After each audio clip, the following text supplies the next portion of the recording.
Get in Touch with Your Thinner Self by Peter Bull, MBE. Introduction.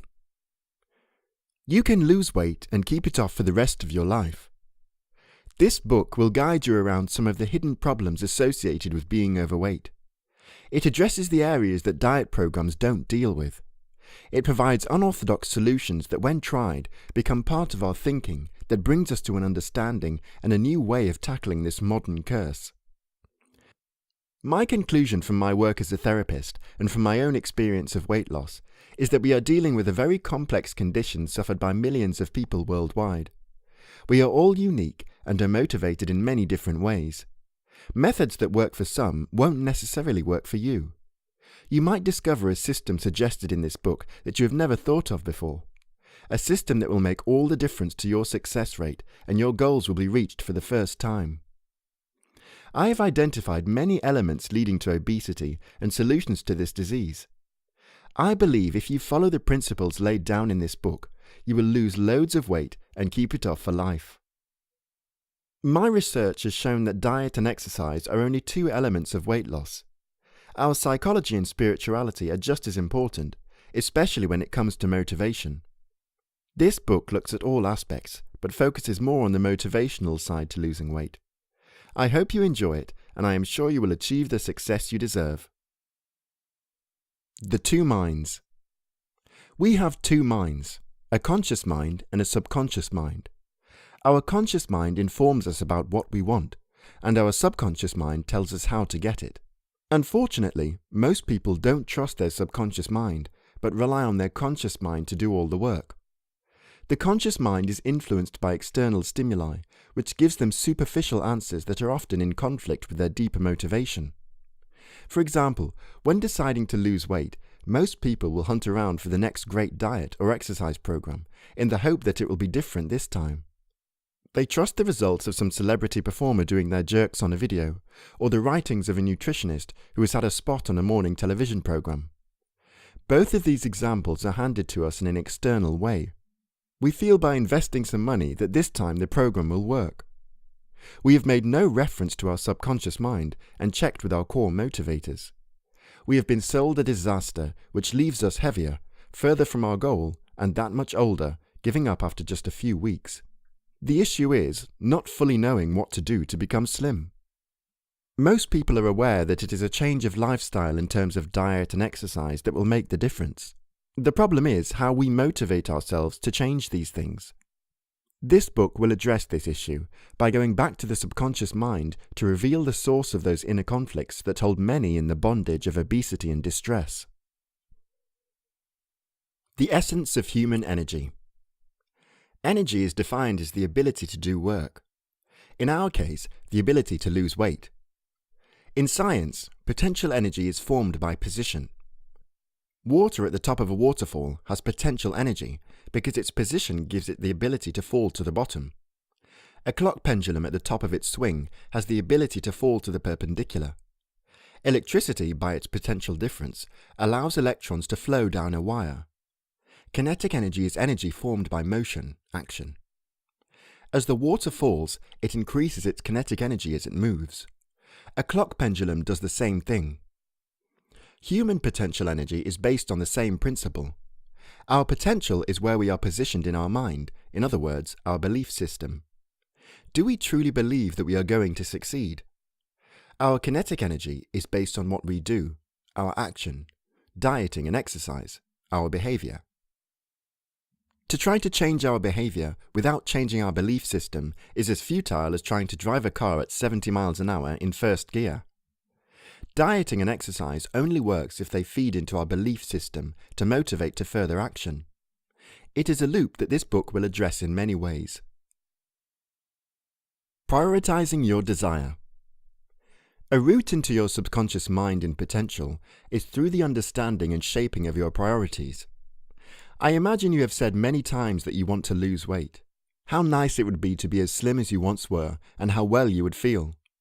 How much do you really want it? Many dieters follow Mark Twain's comment on stopping smoking.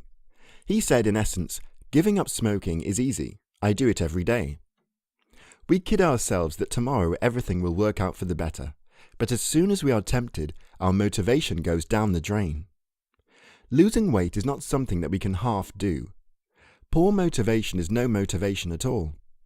We need to make this task the most important goal of the next 6 to 12 months if we are to stand any chance of success. How then do we prioritize this task above other aspects of our lives? Write down all your desires and goals. Spend some time thinking what you want in life. Secondly, put those in order of priority. For example, say you had a goal to run in a marathon. You also had goals to get married, have a holiday in the tropics, get promotion at work, or pay for your child to go to college. Which of these is most important over the next few months? Which is the second most important, and so on. Once you have listed your goals, write down all the benefits to losing weight and compare that with your goal list. Will your weight loss help you run a marathon, make you more attractive to a potential lover, or help you get into a wedding dress or morning suit? As you link your desires in life to your weight loss, losing weight goes up the priority scale. Eventually, you might find that it becomes the key to all you want in life. When you feel like this, you are psychologically prepared for success. This is the time to change your eating habits. The futility of avoidance goals. Avoidance goals are based on fear. People will avoid overeating or under-exercising to avoid a disease such as diabetes, heart attacks, strokes, or cancer. The problem with avoidance goals is that fear is a negative emotion. We are well until we get sick. We don't want to think about being sick, so it stops us facing up to our obesity problem. What specific fear is involved in sickness? Firstly, it is fear of losing what we have, i.e. the love of a partner, mobility, freedom from medication, chronic sickness, loss of energy and happiness, and fear of death. Finally, it is fear of pain, both physical and mental. If obesity leads to all this, why then do we continue to overeat? The answer is twofold. Firstly, fear itself will stimulate us to crave certain foods. The second issue is the psychology of uncertainty. Overeating does not guarantee sickness in the short term. Conversely, the satisfaction of sugars and carbohydrates does guarantee instant gratification. The brain will focus on what is guaranteed rather than what is not. Let me give you an example to illustrate this point. Say you wanted to win the lottery. I offered you a one-day course explaining to you alone a method that had a 100% guarantee that you would win it. I could prove this by showing you examples of people who had succeeded with my system. You would also be allowed to meet these people, and they would give you further evidence from their lifestyle to prove they won it. Once you were convinced it works, I would then announce that the one-day course cost £100,000. How many people would do everything to try to raise that money, knowing for certain that they will get their investment back with a lot more besides? Now let's say I told you that I had a system that can work. I couldn't prove it, but it seemed from my lifestyle I was doing very well financially. I then tell you the fee for the course, and immediately you would laugh and say, forget it, I am not investing £100,000 in something that might not work. Your curiosity might get you to part with £20, but little more. This illustration demonstrates that uncertainty is a big demotivator. The only time sickness and poor health persuade someone to lose weight is when they or a close friend or relative actually gets sick. All the education in the world by health professionals will not convince people to lose weight long term if fear is their only tool. The triangle of weight loss. As you have already appreciated, there are 3 components to effective weight loss: diet, exercise, and motivation. Other methods can be used, such as medication and surgery. They are all options, but for most of us, the triangle of weight loss is the best long-term method. If you take the triangle of fire as an example, there are 3 components for the fire to keep alight. These are heat, oxygen, and fuel. Remove any one of them, and the fire goes out. If you drench the fire with sufficient amounts of water, it will no longer burn. Remove the oxygen with a fire blanket, the same will happen. It is also extinguished with a lack of fuel. Diet, exercise, and motivation, the 3 corners of the triangle of weight loss, are similar. Remove any one of these 3, and your weight loss will slow to a standstill. My research has shown over and over again that people miss this point. They spend billions of pounds and a great deal of time learning different diets and weight loss programs. They also commit to various exercise systems, and yet they lack long-term success. Why? The answer is simple. Unsuccessful dieters are those who haven't invested in techniques to develop their motivation and commitment. Getting the brain in gear is as important as knowing what to eat and what exercise to do. This book will give you many methods of developing your motivation and convincing your brain to be persistent. Commit yourself today to focus on understanding and working on your motivation, and success will come your way. The unique nature of food addiction. Overeating often is or can become an addiction. By definition, an addiction can be defined here as a desire to go on eating once you stop being hungry. Food exists to fuel our bodies and is measured in calories. Calories are units of heat and give us energy. Food also provides us with the nutrients to allow the cells, tissues, organs and systems to function properly in our body. The brain normally knows when the body has had enough food as we feel full. However, sometimes the wiring of the brain gets mixed up and makes us continue to eat despite being full. This is the addictive nature of food. There are many other addictions, including alcohol, narcotic drugs, gambling, sex, cigarettes, and even exercising. Many of these activities are okay in moderation, but when they become obsessional, the problems really start. Good treatment, therapy, and other medical and social interventions will help to kick these self-destructive problems. Food, however, is different. We can live happy lives without alcohol, drugs, or gambling, and in some cases even without sex. However, we cannot live for long without food. With other addictions, the less we have to do with them, the better are our chances of success. With food, when we start to lose weight, we actually need to engage in it more. People think about food more when they are dieting than when they are not.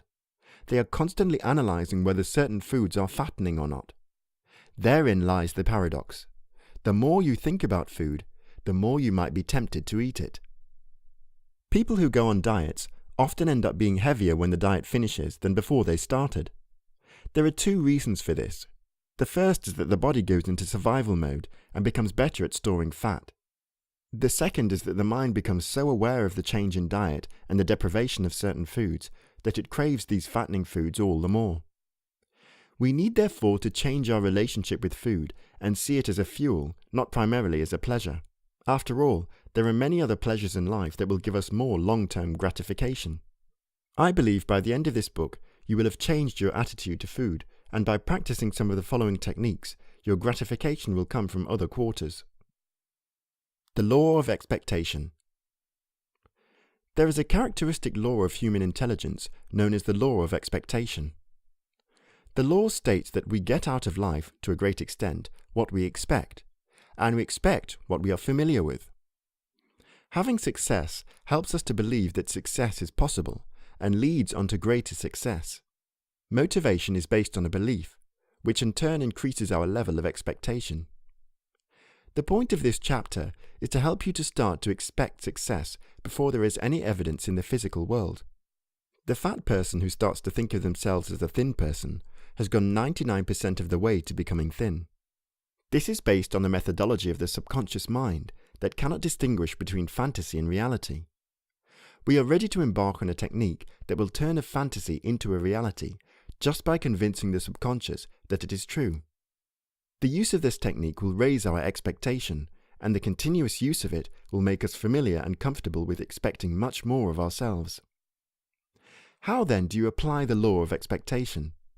Firstly, you read this book over and over again until you are familiar with its concepts. Your subconscious will pick it up when you have read it until you are bored with it. At this point, you will start to believe the ideas behind the words. Secondly, you practice the techniques to motivation mentioned below until they are fully ingrained in your thinking. You will do them until they become an automatic activity, like having a bath, putting on the kettle, or driving to work. This will override the subconscious habit of putting food into your mouth. Writing it all down.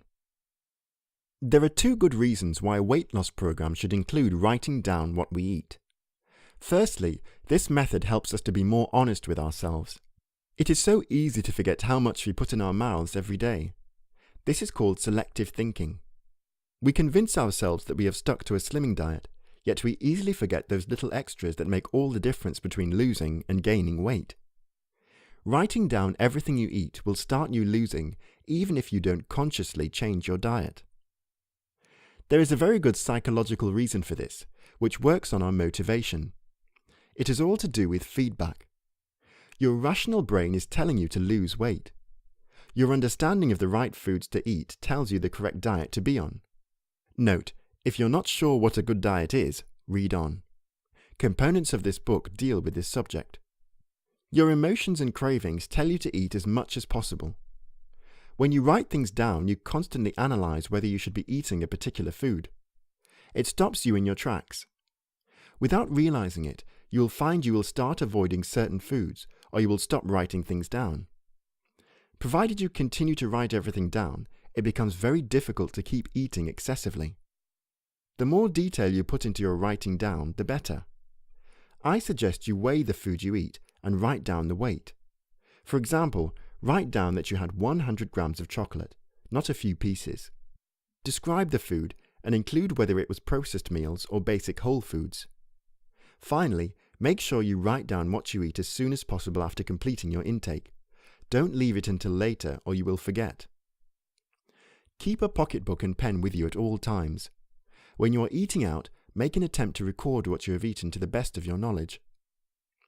The second benefit of writing things down is you can start to trace the link between your emotions and your eating habits. At this stage in the book, I would suggest you simply write how you are feeling just before you eat.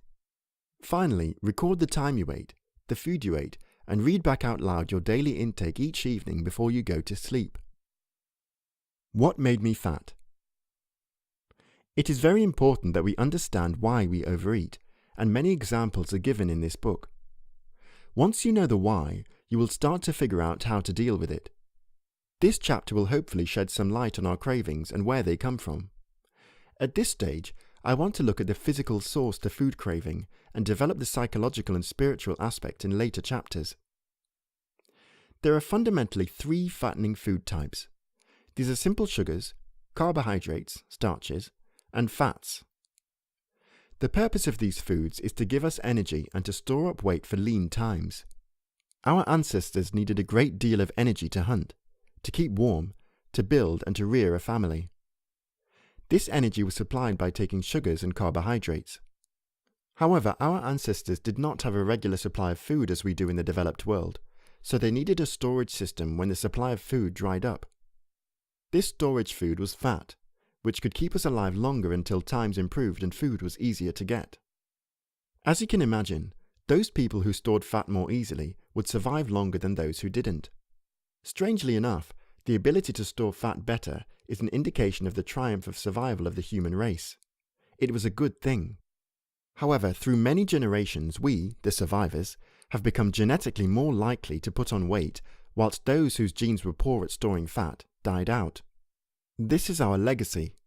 Being overweight is a sign of success, whereas in our society, it is the prelude to disease and death. As you become more and more aware of these foods and understand your motivations to eat them, the more you will be able to resist them. Convenience food. Convenient for who? In the last chapter, I mentioned that the body needs the fattening foods to survive during lean times. There is, however, another reason we will go for the fattening foods. They are pre-prepared and therefore more convenient. We don't have to spend time cooking them. People are attracted more and more to TV programs and books about cooking, yet less and less folk take time preparing food. This is part of the virtual world. We live our lives through others, celebrities and the media. As our interest in good food increases, we actually eat more and more rubbish. The same is true of sport. The more people follow televised sport, the less they actually do any exercise. This paradox is used by the food industry by encouraging laziness in food preparation, and society encourages it by making life so hectic and fast that we don't have the time to spend on preparing our meals. Why should fattening foods invariably be convenience foods? The reason is simple. Convenience foods have a longer shelf life than good foods. This is because fats and sugars have a preservative effect. They last longer on the shelves than less fattening foods. During their preparation, manufacturers can add all sorts of chemicals to recreate flavour, add colour, and enhance preservation. The end result of this tampering is that the goodness of the food has been largely removed. Here is the solution to this dilemma, and it is based on 2 quotes. The first quote states, "What is made by God is slimming, and what is made by man is fattening." Foods in nature, in their natural, as-grown form, are designed to keep us nourished and physically well. It is true to say that some foods need treatment to protect us from disease. However, that is not what I am talking about when I mention convenience foods. These foods are processed to save labour and increase shelf life. Your goal as you get slimmer is to eat as much natural state food as possible. For example, prepared lasagna or certain kebabs are man-made, whereas God makes vegetables. The second quote comes from an old Japanese proverb that says, "Eat food that goes off quickly, but eat it before it goes off." The Japanese realized a long time ago that fresh foods have a more beneficial effect when they have a short shelf life.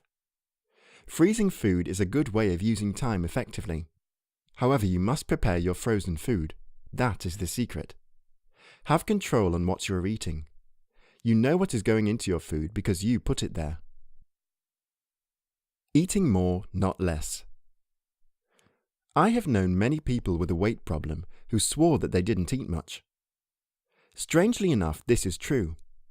They avoid breakfast and have very little during the day, yet they don't seem to lose weight.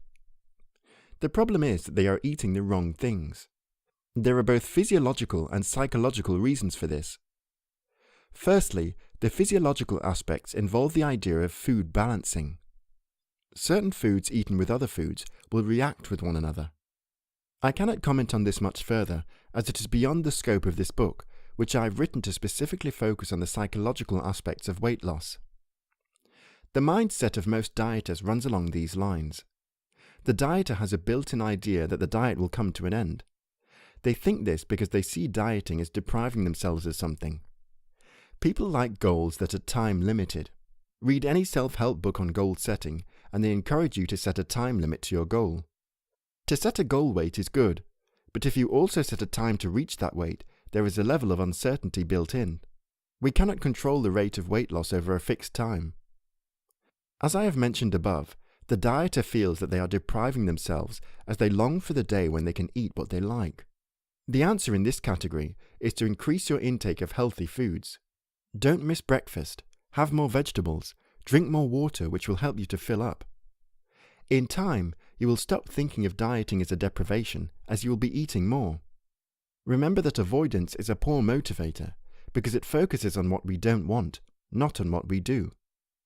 We don't want to avoid addictive food, just as we don't want to get sick. Negative motivators cause negative results. The secret power of delay. Once we have a good idea of what a sensible weight-reducing diet is, we need to find methods of sticking to it. This chapter offers one very powerful technique for those who consistently break their diet, despite resolving each morning to stick to it. We will later look at why certain times of the day are a trigger to craving foods, but for now, let us concentrate on the power of delay. The fats, sugars, and carbohydrates, starch, that are responsible for weight gain will interfere with many overeaters' diet-reducing routine. It is often at about 2 or 3 in the afternoon that the craving comes on. We can so easily slip into binge mode, especially if the food is readily available. To avoid this, I suggest the following technique. Try and stay strictly to permitted foods and quantities as long as possible. If you finally succumb to temptation, record the time you started your bad eating. Say you were fine until 2:15 p.m, and then you went on a food binge. The following day, resolve to stay good until at least 2:30 p.m, thus delaying your binge by 15 minutes. The next day, you resolve to stay on the straight and narrow until 2:45 p.m, and so on.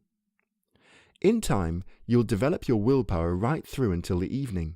The later it gets, the less time you have to binge, and provided you have some active pastime before bed, you will find you have gone a whole day without breaking your program. Should the following day be a binge day, go back to the day when you had the longest period of success and repeat that day's program. I will give you an example. Over 3 weeks, your binge got as late as 9 p.m. The following day, you stuck strictly to the program. However, the next day, you broke your diet at 7 p.m.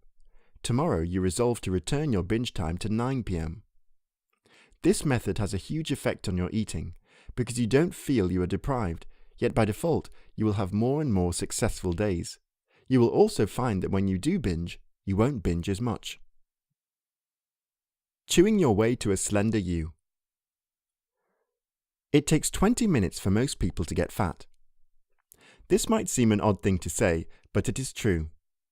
We have in our systems a fail-safe method to stop eating. The brain tells us to stop when we feel full. However, with all feedback systems, it can be overridden. Overweight overeaters become very practiced at overriding their tendency to feel full. In time, the brain will shift its goalposts and tolerate more food before we experience fullness. The cause of this problem is the delay between the time we eat something and the time our brain realizes it. It takes our mind 20 minutes to acknowledge that we have eaten, and therefore 20 minutes to tell us that we have eaten enough. In those 20 minutes, we have eaten much more than we need or really want. It is this period which is the killer with weight gain. We need to find a way of slowing down our intake of food until the brain kicks in and gives us the good news that we are now full, stop eating. The answer is simple. Chew for longer before you swallow.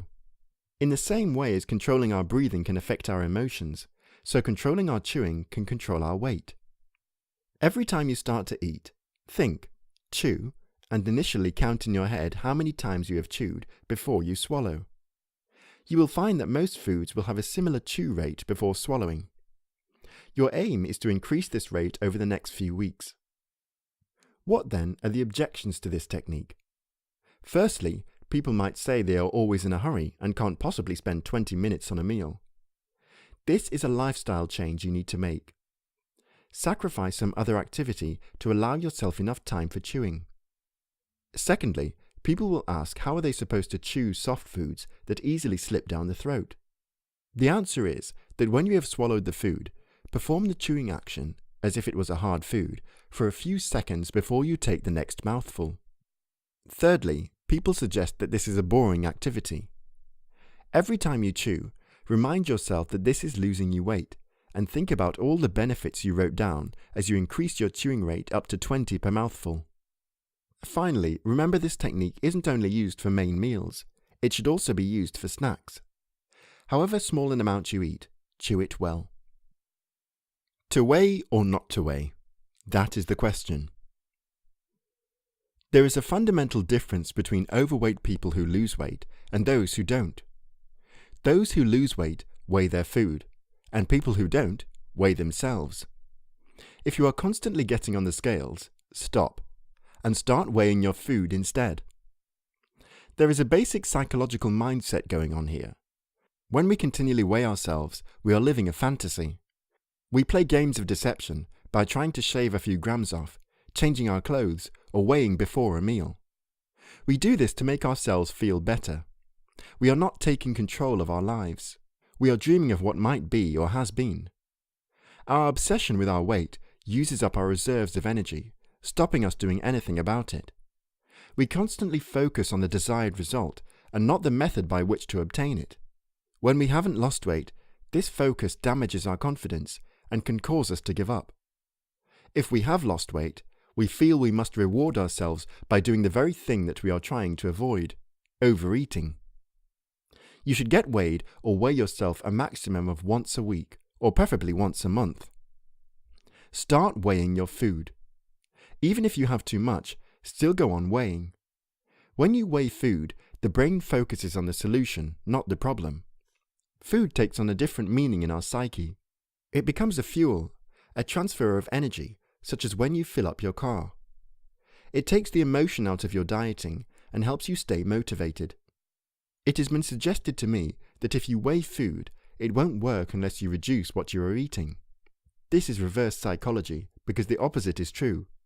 When you weigh, you start to reduce, not the other way round. Just as with writing down, We can no longer deceive ourselves into thinking we are eating less than we are. The mere act of weighing will put up a resistance to overeat. Cravings versus habits. In this chapter, I would like to look at two very different aspects of our eating: cravings and habits. When does a craving become a habit? I have already alluded to the fact that cravings are hardwired into our system for survival, as our ancestors' survival depended on being able to store fat long enough during times of famine to survive until the next harvest. This need to survive helped us put on weight. So we have evolved genetically, through natural selection, to a race of potentially obese creatures. Habits are a very different thing. We are creatures of habit. The brain is constantly searching for patterns to get us through life. We seem to need routine to make sense of our day. Advertisers work constantly, trying to encourage us to form habits in lifestyle and retail purchase. Once we've selected a particular washing powder, travel agent, or even bank, we don't want to change. If we decide that we like something, we will pay for what we are familiar with, even if it is not the best on the market. Overeating is very similar. We develop eating patterns from indulging in our cravings. These patterns, once established, can make us overeat long after our cravings have gone away. We ritualize food and combine it with other pleasures like sex, tea, coffee, alcohol, and smoking. We associate eating with periods of rest from work and domestic chores. How often do you snack when you are having a break? Our interest in food has become a fetish associated with celebrity chefs, cooking shows, and glamorous lifestyles. No wonder we find it difficult to lose weight. Fattening food is presented in bright colours with a smooth texture. It is usually packaged on the pretense that it is more hygienic. Where then does this craving to habit relationship leave us when we attempt to lose weight? The answer is simple. We need to break the connection between cravings and habits. This relationship needs a divorce by positive action on our part. I will be introducing a technique to blow apart this crazy, abusive marriage of mutual destruction. As you apply the systems in this book, you will be amazed how easy it is to take control of your eating. Elastic bands and subconscious eating. Cravings cause us to desire food, while habits cause us to eat subconsciously. You will discover this when you write down everything you eat, because you forget how much you have eaten during the day. We need to find methods of breaking the link between a craving and a habit. This chapter will deal with just one of these methods. The shorter the time spent craving food, the more you will break the habit. What then is the point when you first crave food? It is that point when you first think about food. Have you noticed how the thought creeps up on you? You are doing very well on a diet or with sensible eating, when suddenly you crave sugars or fats. Your mind goes back to a point when you craved it before, and immediately focuses on satisfying that craving. You remember the rituals you performed to get that food inside you. You focus on the fridge, the shop, and the time you last satisfied your desires. Your brain now goes into overdrive. You go into a form of trance. Something takes over, and you don't care anymore as long as you can indulge. I have travelled 5 miles in the car to acquire a huge bar of chocolate, and I will have eaten it by the time I get home. Then I discovered the elastic band technique. This consists of putting a fairly thick elastic band around the wrist, not a tight one. As soon as you become consciously aware of your craving, flick the band against the wrist and say, "Stop, I am satisfied." The band will give you a measured level of pain, which for an instant will take your mind away from the cravings you are experiencing. Over time, you will shorten the period of craving and break the resulting habit. The craving is a trigger to this subconscious behavior, and when the trigger is broken, so the habit will stop being stimulated. The statement, "Stop," is a reminder that you are in control, and the statement, "I am satisfied," is an affirmation of life. The brain will interpret this word as being satisfied nutritionally or being satisfied emotionally. This interpretation helps with the emotional elements of eating and comfort eating. Concurrent versus consecutive. To fully help you to understand how to succeed, you first need to know why people fail. Many weight programs work very well if you stick to them. Unfortunately, we are spoilt with dieting advice, some of which is conflicting. Is carbohydrate good or bad, etc.? Our brains play many tricks on us. I am going to introduce you to one of them. Every few months, a new diet and/or exercise program comes out. It is hailed as the next best thing. How many of us jump on this latest bit of research, telling us that this food or that system will do the trick? We keep changing our diets, but refuse to change the psychology behind them. People who lose weight stick to one eating program, one that works for them, but change their psychology to suit. People who don't lose weight do it the other way round. The method I want to introduce to you is a psychologically based one. When you set out to lose weight, use one healthy diet system and lots of psychology. That means using several of the methods mentioned in this book at once. If you jump from one technique to another, you are mimicking jumping from one diet to another. This will set you up for failure. To succeed, based on what we have covered so far, we need to practice chewing our food for longer. We need to write down our daily intake, delay our binges, and use the elastic band method at regular intervals every day. All these techniques should be practiced together, rather than jumping from one to another. Losers are winners. Mix with them. A famous person once said that in 10 years' time, the only difference between where you will be and where you are now is the people you have met and the books you have read. There is something about the people you mix with that affects your attitude in life. Birds of a feather flock together. You need to be around positive people as much as possible. In weight loss, that means people who have lost weight or who are losing weight at the present time. One of the best places you will find these people is at a slimming club. Try to make friends with the ones who consistently lose weight and keep it off. Learn from them any strategies they use to motivate themselves. You need to be inspired. Remember, the losers are the winners in this game. Secondly, feed your mind with positive literature, films, or television programs. The more you can read about those who have succeeded, the more you will identify with them. The secret is simple. The more you focus your mind on what you want, the more likely you are to get it. Our minds, just like our bodies, can be polluted by negative influences, so we need to take action to prevent this. Through this book, I am showing you very positive thinking techniques, which will increase your success levels greatly. For the moment, I would like you to find and read one biography of a successful loser and cultivate at least one friendship with a successful slimmer. The Positivity Book. Positive thinking is a relearned technique. No one was born negative, they acquired it through life. The main cause of negativity is the relationships we have in our early life. Negative things said to us as a child will affect our whole life unless we choose to reverse them. Encouragement leads to success. Discouragement leads to failure. Thought processes can be laid down before we start school, but will be reinforced once we arrive in our first class. The child that is going to be a victim to bullying can be detected before school. Similarly, those who have acquired a low self-worth will manifest this in their body image. For many, being fat means a poor body image that fits their acquired sense of low self-worth. In other words, they get fat on purpose, as this is more comfortable than having to change their thinking. If you find that your eating problem results from a negative attitude and lack of confidence, I suggest that it is necessary to deal with your confidence, after which the eating will sort itself out. One of the best methods of solving this problem is the keeping of a positivity book. It is a very simple technique and works extremely well. It is based on the idea that all of life's experiences can be both positive and negative, depending on how we interpret them. Get hold of a pocketbook and start to record any positive things that happen to you during the day. Also record any positive things you do for other people. Remember to write down all of the positive thoughts and feelings you experience. It is essential that you only record positive things. Do not mention anything negative. This acts as a filtering system to help you see life in a more positive way.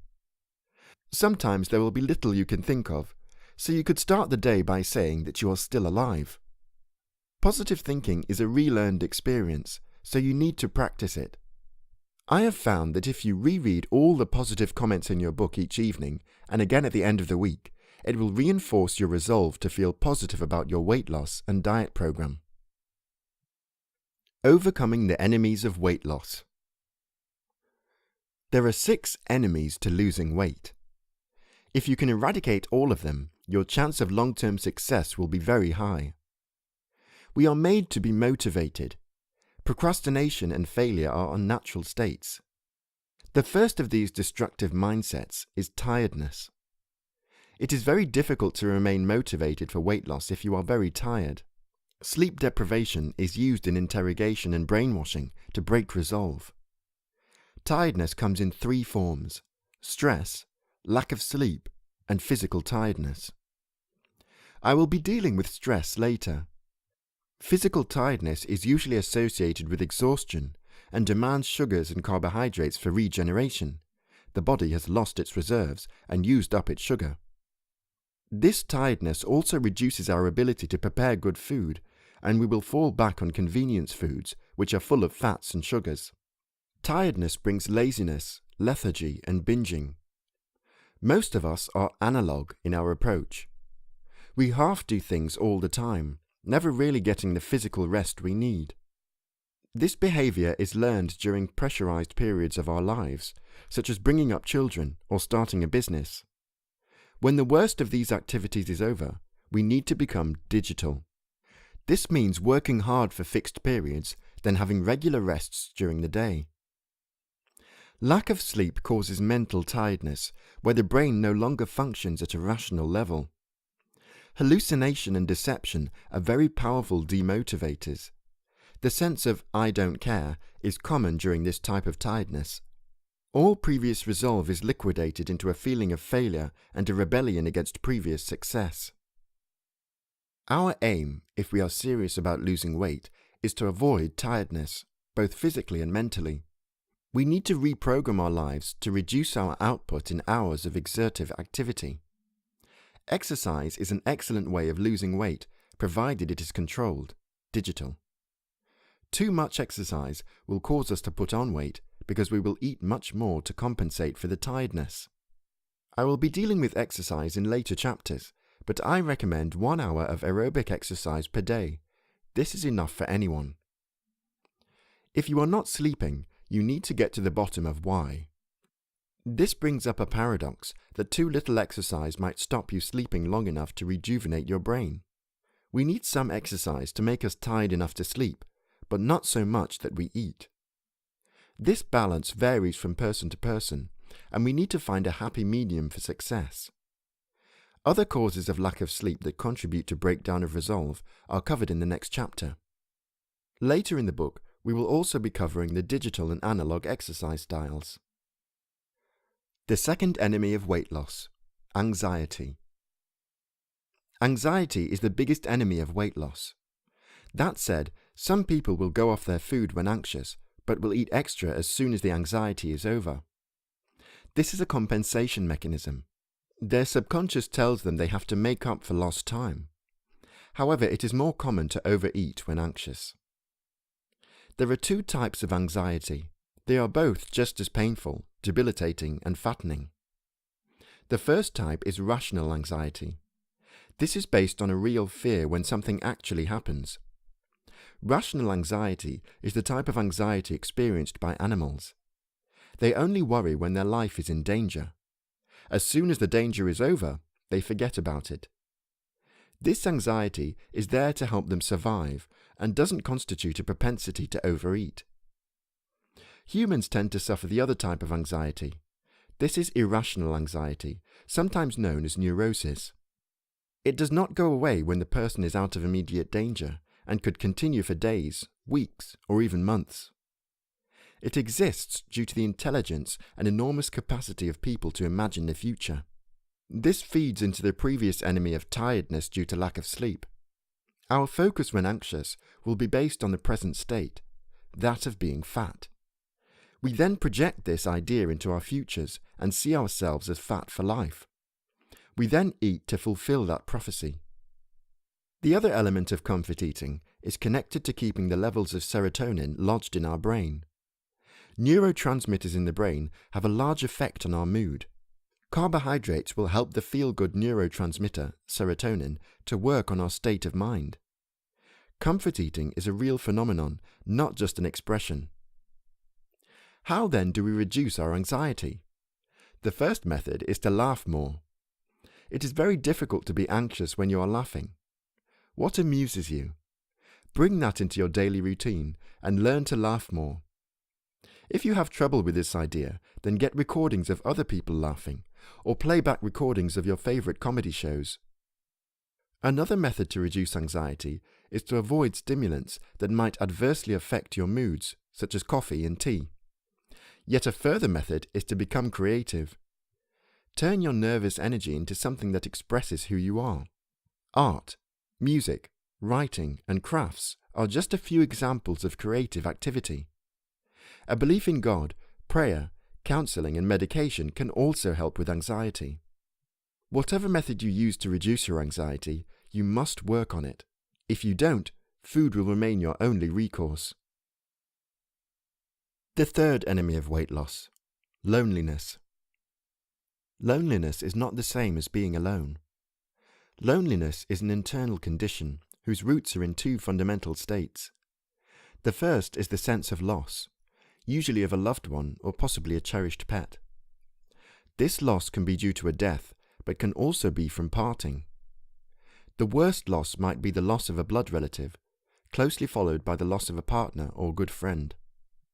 Food, as with all addictions, helps to fill the empty space left by the loss. When the stomach is full, we feel it is still empty.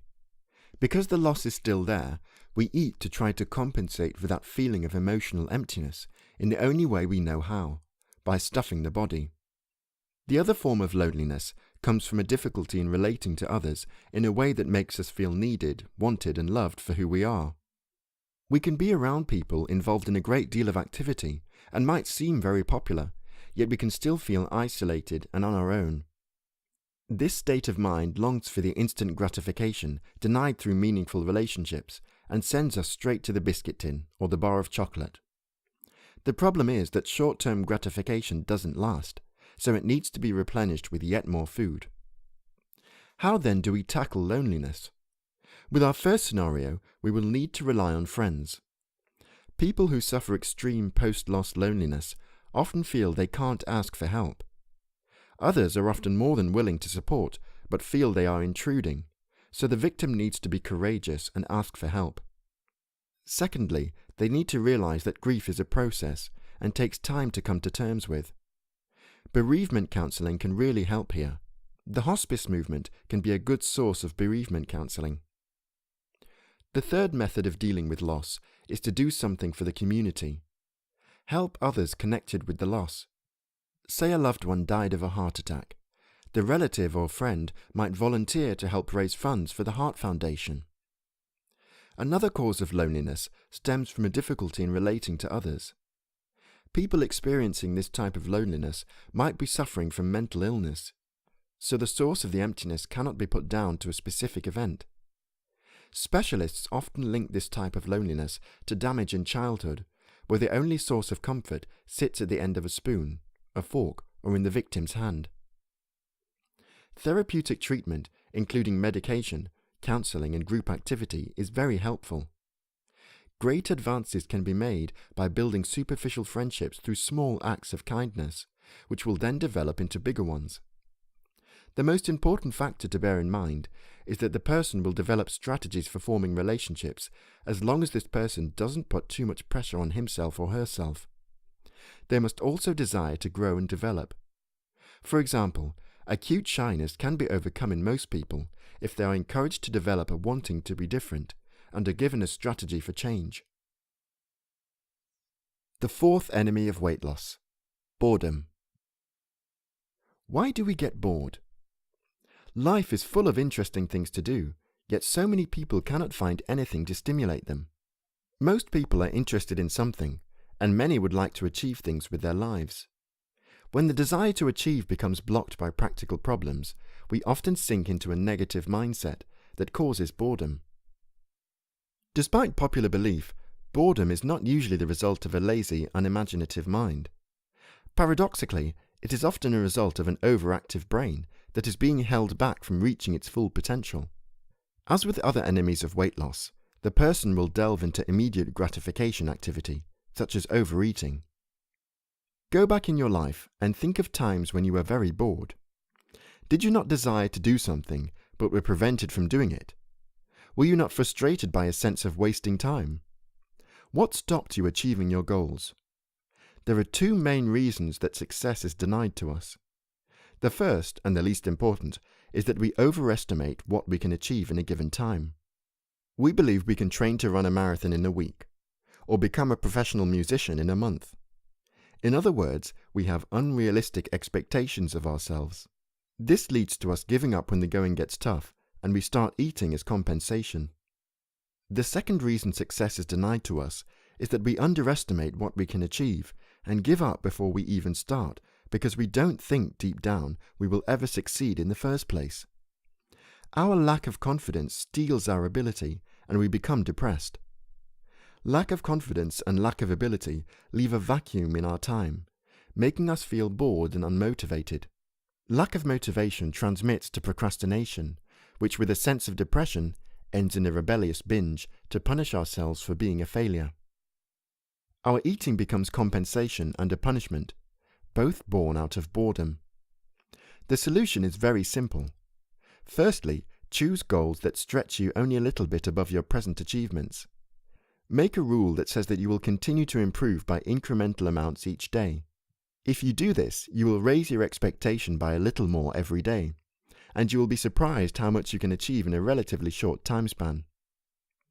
The second solution is to continuously affirm the desired state of being, no matter how impossible it may seem. In other words, practically improve slightly each day, and mentally pretend that you have reached your goal already. For example, someone is unemployed and very bored. In their imagination, they would like to run a successful business, but they don't know where to start. So they mooch around getting more bored as they begin to think their goal is unobtainable. The first thing they should do is to imagine what would be their ideal situation. They might imagine themselves running a successful business, which results in them becoming a millionaire. In later chapters, I will teach you imagination techniques. They don't know how to get there yet, but they have an ever clearer idea of what they want. They commit to do something every day towards getting the results they desire. The first activity will help them decide what to do in the second. The more they focus on the goal, the more ideas come into mind, which in turn they act upon in small, progressive ways. As they move towards this destination, they become too busy to be bored and to binge. Boredom is dead, and success is just round the corner. The fifth enemy of weight loss: the social event. The fifth enemy of weight loss is the social event. Basically, this includes going out to eat or visiting a friend and eating their food. In both cases, you have lost control of your dietary regime. Most eating places will bulk up on the sugars and fats, so finding healthy options can be very difficult. There is also peer pressure when visiting friends not to offend by accepting whatever they offer you. Fattening food will appear to have more taste as it is craved for survival, and when others are entertaining you, they will include the foods that they think have the best taste. You will also be exposed to others who don't have a weight problem. They can usually eat small quantities of the fattening foods and stop. We, on the other hand, don't know when to stop, so we use the event to give in to temptation. How then do we deal with the social event? It is not good to stop going out, as this contributes to the boredom and loneliness mentioned earlier. The method that I have found to work is to use the medical argument. Any doctor will advise against eating too many fats and sugars, especially if we are overweight. We must tell our friends that we are under doctor's orders, and he or she has put us on a fat-free and sugar-free diet on health grounds. People on the whole respect doctors, and will therefore respect your decision not to eat certain foods. They will usually ask you what you can eat. This is when you should think what is made by God is slimming, and what man makes is fattening. You simply avoid the parts of the meal that are processed by man. If this doesn't work, then you might suggest that you will bring your own food. It all sounds very awkward at first, but your friends will soon get used to it. When going to cafes, etc., always select one that has a healthy option. The best places to eat have a salad bar. You can pile your plate up with an assortment of salad foods, convincing your mind you are eating a large amount, but at the same time making sure that the food is low in fats and sugars. Finally, eat slower than everyone else, because this will help to avoid the envy of others who are eating the forbidden foods. Be the last to finish.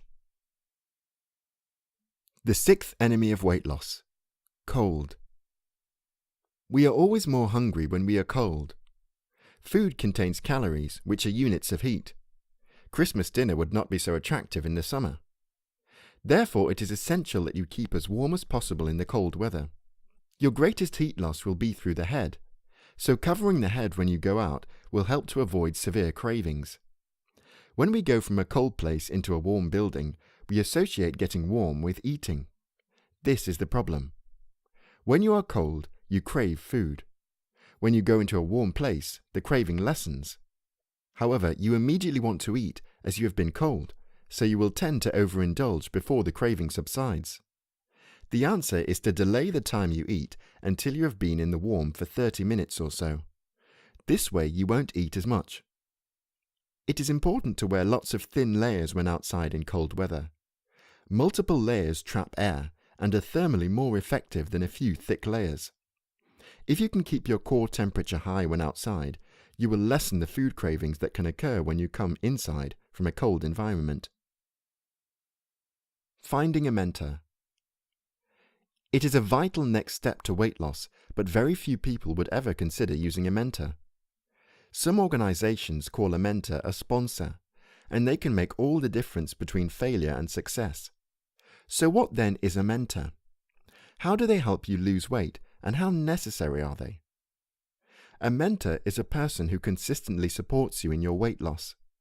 They should not be close friends or relatives, because personal and emotional factors could cloud their role. The mentor must have experience with the struggle of weight loss. They do not, however, need to have conquered the problem themselves before taking you on.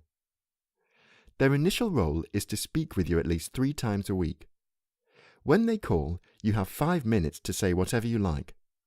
All your frustrations, complaints and problems are fired off to this listening ear, who will say nothing until the 5 minutes is up. Secondly, the mentor will read you a prepared script, which focuses on all the benefits and positive associations of your weight loss. This lasts a further 5 minutes, and then she or he will put the phone down. This script needs to be written in conjunction with your mentor to ensure that it is tailored to your thinking. But why should the mentor do this for you? The best reason is that you also mentor the mentor, but not during the same phone conversation. Co-mentoring is very effective and brings a mutual level of success. Writing a mentoring script.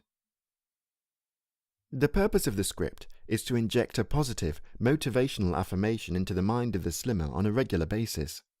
It should be fairly short and clear, having been prepared by the slimmer and the mentor together. I will give you an example to demonstrate how it could sound. Hello, Sarah. Today is the first day of the rest of your life, and I am ringing you to assure you that your weight loss is successful. Think of all the advantages, suggest some agreed beforehand with the slimmer, you are gaining as you become slimmer. You are looking better and better each day as you continue to lose weight. Your health improves every hour you drop those excess pounds. Day by day you will discover a greater sense of purpose for your life. Your income is growing as you become slimmer, and people take you more seriously as you reduce the fat around your hips.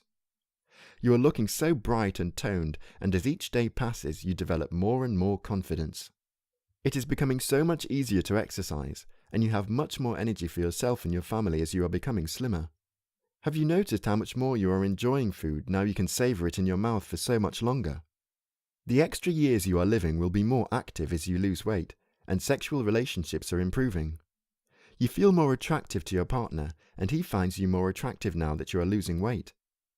Have you noticed how much less tired you are getting as you become slimmer, and how much more motivation you have as a result? This motivation can be used to reinforce your resolve to continue to lose even more weight over the next week. This coming week, you will be making another breakthrough, and I will be with you all the way. You know you have all the resources to achieve your goal, and all the determination to arrive at your weight destination.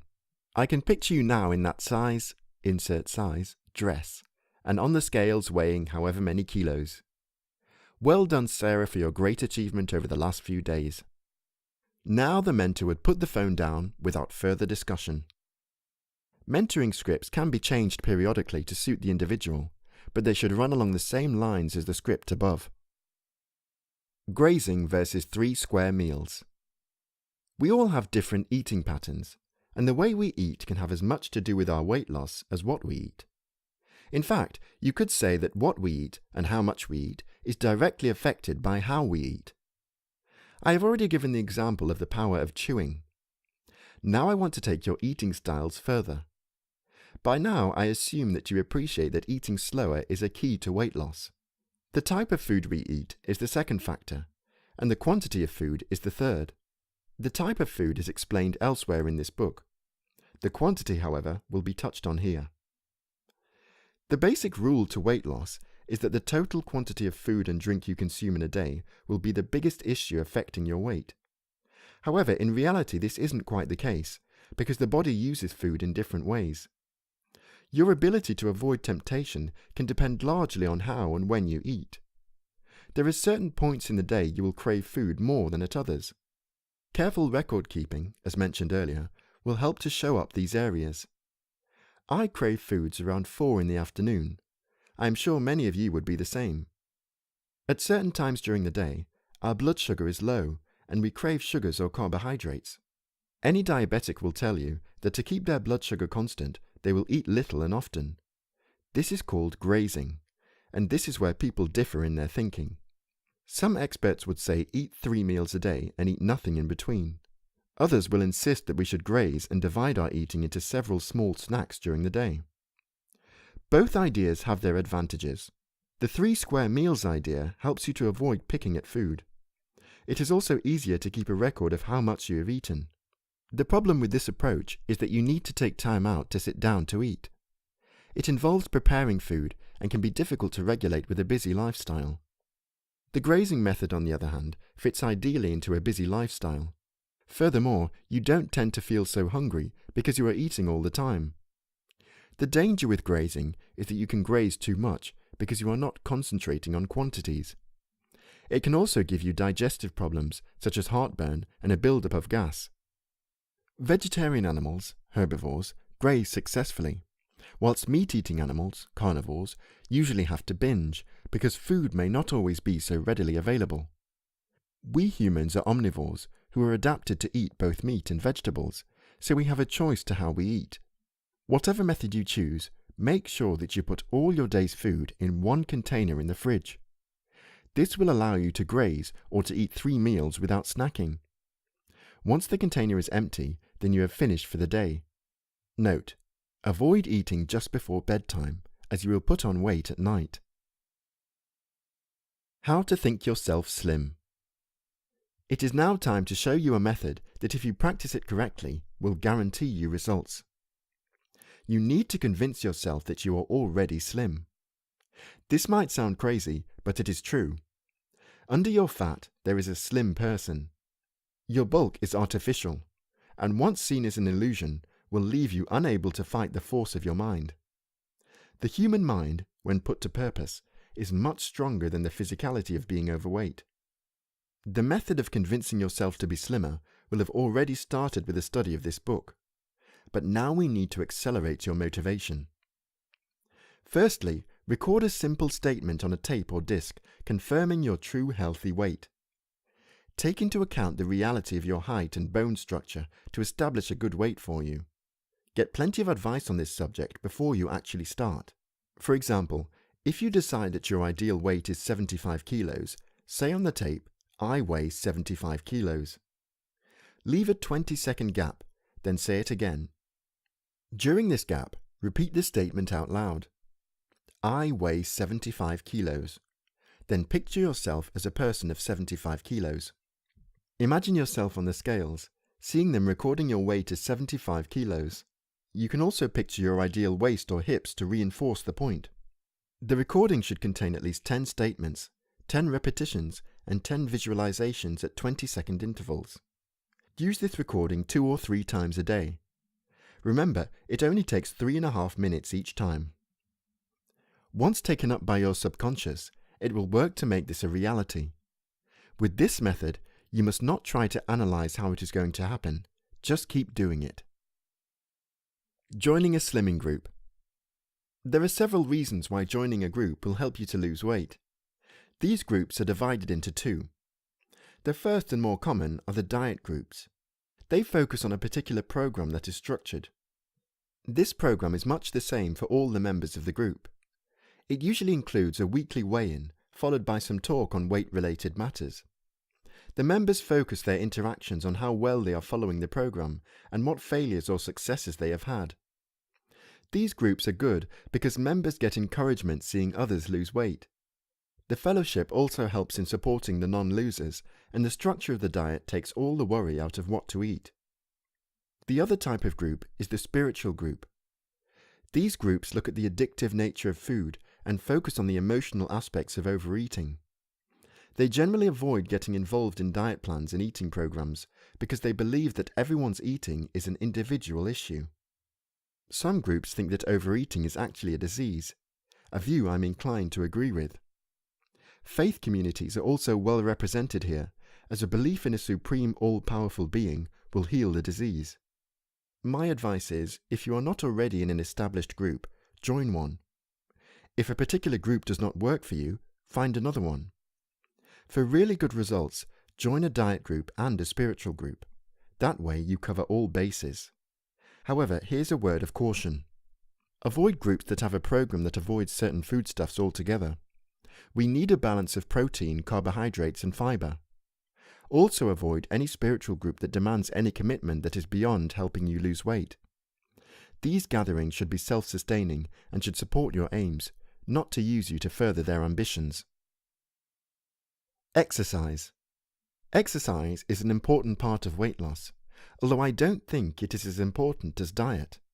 Why do I say this? It has been quoted that you need to walk at least 3 miles to burn off the calories from eating a single biscuit. Therefore, once you have walked the 3 miles, you only need to eat 1 extra biscuit and you have undone all the good work. The place of exercise supplements dieting and can only work as part of a weight loss program. It has, however, other beneficial effects that are not so obvious. More activity helps you mentally. It reduces depression and stimulates brain chemicals, endorphins, that help us feel good. When we feel good, we are more likely to be motivated around our eating. Exercise is also a good replacement ritual that can help with the enemies of weight loss, such as anxiety, loneliness, and tiredness. How then do we exercise? As with food, there is an enormous amount of information about exercise. It has been taken to a high level of technology, with universities offering degrees in the subject. In my experience of working with clients, most of this stuff is above their heads. To overemphasize the science of exercise has a demotivating effect on the weight loser. This knowledge overload has proved over and over again to be ineffective when a person is not interested in the medical science surrounding weight loss. It is therefore essential that exercise should be kept simple. In the following chapters, I want to look at what motivates and demotivates people to exercise. The motivating factors of exercise are opposite to the motivating factors of dieting. Dieting involves avoidance, whereas exercise involves participation. The kind of person who is good at avoiding things is very different from the person who relishes participation. A breakdown of exercise personalities. There are 2 types of exerciser, the lone traveller and the groupie. The lone traveller is usually self-driven with specific goals. This is rare amongst people trying to lose weight. Because they are driven by avoidance, they find it very difficult to be motivated to take action. They want to avoid food, not engage in exercise. The groupie, on the other hand, will exercise in a group because there is support and a social outlet which gives added value to their activity.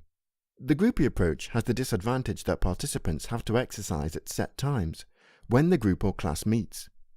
People generally interested in sport enjoy group activity because it has the added advantage of being competitive.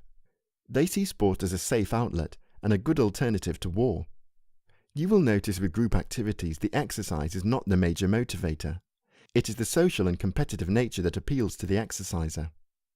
The lone traveller approach has its own advantages. The lone traveller is the person who visits the gym or goes for a run. They can measure exactly how much exercise they are getting. In the gym, the lone traveller can record the calorie output, distance, and time they spend. They can then increase this by very small increments each day and record their progress.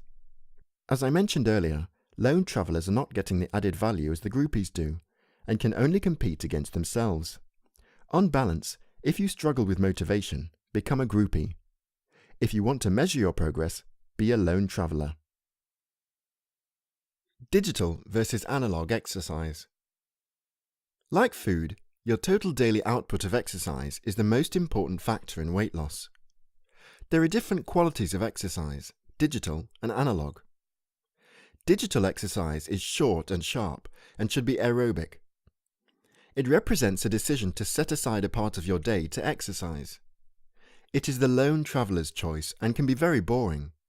Using music to reduce boredom, the lone traveller works out alone, raising his or her heart rate for a sustained period whilst focusing their time on just that one activity. The analog exerciser spreads their exercise throughout the day and uses it as a means to an end, walking to the shops, doing housework, or simply having a physical job. This exercise appeals to the groupie and is not usually aerobic. The ideal situation for the groupie would be to do exercise to an end. This could be walking to pick up the kids from school, but done in an aerobic way by walking fast. They could get a dog and walk it daily. The groupie will be motivated further if they walk with a friend to take their mind off what they are doing. Finally, the level of exercise that you do will depend on your present physical condition. You might need to visit a gym and discuss your needs with a personal trainer. The trainer can design a program specifically for you. Also check with your doctor if you have any medical conditions that might make exercising dangerous. Make sure you start slowly and build up the levels a bit at a time. Most important of all, only do something you enjoy, because if you don't enjoy your exercise, it won't be long before you decide to give up. The power of prayer. I am sure you realize that successful weight loss requires a holistic approach. To neglect one element is unwise. This can reduce the flow of motivation. To turn to prayer is part of this approach. Some of my readers might challenge this approach on the grounds they don't believe in a creator. I would like to look at this issue and discuss the idea further. We know that we exist, and science tells us that at some point in the past we didn't exist. If we exist, we must have either evolved from something else or been made as we are. In either case, a form of creation took place. With change due to evolution, the concept of creation holds true. All new things are created. There is also a pattern to our creation that suggests an order that, to the best of our understanding, is designed. This design is programmed for success. The human body has trillions of cells that act in harmony. The sperm produced by a man during copulation numbers between 300 and 500 million, yet only one of them fertilizes the egg. When we are conceived, we have already beaten 499,999,999 other possible people onto the planet. The sperm has to swim the distance equivalent in scale to the English Channel to reach the egg. If you stretch the tubing in the body to 1 cell thickness, it would wrap around the Earth twice. The lungs alone would cover a tennis court. Then there is the brain with its 100 billion cells, all interacting in trillions of different ways. Finally, we have been given consciousness, the ability to be aware of our existence. The order and evolution of mankind is so perfectly performed that the most likely conclusion is that there is some form of intelligent being at the heart of creation. Also, our awareness of our existence and our ability to communicate would suggest that we could communicate with this Creator as we can communicate with one another. The Creator desires the best for us, otherwise He wouldn't have built us so well. We are not only built to survive, but to prosper. That is why many people enjoy more than the basic necessities of life. Those that don't are the victims of the inaccessibility of their birthright, and their plight cannot be put at the feet of the Creator. In summary, if the Creator didn't exist, we wouldn't have the need to believe in Him. Asking the Creator to provide for us works perfectly for the motivation to weight loss. Being overweight reduces our ability to prosper and can challenge our very existence. The Creator therefore will listen to our prayers, and we must rely on Him. When you pray, don't ask to be slim. Ask for motivation to control your eating, for that is the essence of this book. Solomon in the Bible asked God for wisdom, a human quality, not for riches, a human desire. God gave him both. Obesity in children. There are some fundamental differences when dealing with children's weight problems as opposed to adults. Children can be split into two groups: those that want to lose weight and those that don't. It is usually older children that want weight loss, usually for social reasons. They will be very much influenced by their peer group, and with the onset of puberty can be easily influenced into extreme measures that lead to other eating disorders such as anorexia and bulimia. The children who don't want to lose weight are so addicted to fattening foods that they don't care. Their weight makes them lethargic, so they lose interest in exercise, compounding the problem. I mentioned earlier that I believe that exercise does not have the same effect as dieting for weight loss in adults. In children, however, it is different. Exercise is an important part of keeping the child slim and needs to be encouraged. As adults, we are mostly balanced in our approach. Maturity causes us to see things in a reasonable way. For children, everything is black and white. We have forgotten how we used to think and how extreme those early influences were. Parents cannot police the input into the child's mind as they once could, and the forces of the media advertising and the internet are very strong. They don't love your children as you do. Their aim is to create an addiction and lay down habits as early as possible to make them rich at the expense of your child's health. The power of politicians, no matter how well-meaning, has little effect against this subconscious brainwashing. An adult's motivation to lose weight comes from within. With children, that same motivation to lose weight does not occur. Instead, it comes from us, and therein lies the problem. The next chapter is dedicated to solving this issue. Your child's birthright. Good health and confidence. How can we ensure that our children are eating properly? What do we need to do to lay down good eating habits for the future? There are several answers that increase your success rate. Firstly, be aware of the slim overeater.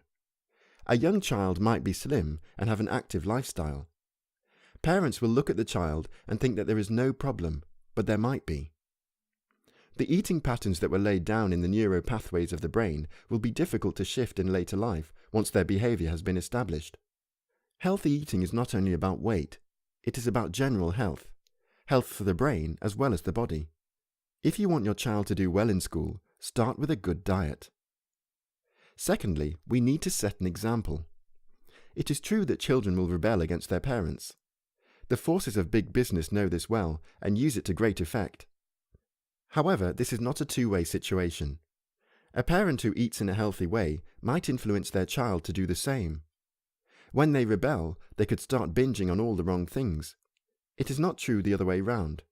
A parent who eats badly is unlikely to convince a rebellious child to eat well. There are too many forces stacked against them. The answer is for the parents to eat healthily. Periods of rebellion do not last forever. Those children brought up on good food will usually fall back into sensible eating in their 20s. A parent need not fear the toxic influences of advertising, provided they continually eat well themselves and provide good, nutritious food on the table. It is like a convert to Christianity. Once someone is saved, they might still sin, but they are never comfortable with sin and always strive to be at peace with God. The child who knows what is right will strive to keep healthy throughout life. Finally, our relationship with food mimics our relationship with people. Eating is a social activity and should be done as a family. TV dinners and quick snacks grabbed as everyone goes out of the door will not encourage kids into healthy eating. Every effort must be made to have breakfast and the evening meal round the table together. The social implications of this are enormous, and this alone can dictate a child's future eating habits. Conclusion. There is still plenty of research to be done around compulsive eating. Some scientists think that people who overindulge have a lack of dopamine receptors in the brain. Dopamine is the brain chemical that gives us a high and is produced during sexual activity. Food can also give us a high, which is craved more if the dopamine is not in balance. More and more is still to be discovered about the reason for overeating, but this book will get you motivated to lose weight. When you reach your ideal weight, then this same book will help you to keep it off. Continuous reading and following of the techniques explained in this book will change your relationship with food forever. Also, make sure you help others to lose weight in the ways mentioned above. By helping others, you will be helping yourself to reach and maintain your goal. Please let me know how you are getting on by emailing me at this address, 4, that's the number 4, everlean@gmail.com. foreverlean@gmail.com. I wish you every success with your weight loss experience. If you've enjoyed the book, I would really appreciate your feedback. The best way to let me and other potential readers and slimmers know what you think about my book is to visit Amazon's Kindle store and write a review. I look forward to reading them all. Many thanks. Peter Bull, November 2011. Narrated by Chris McHarry.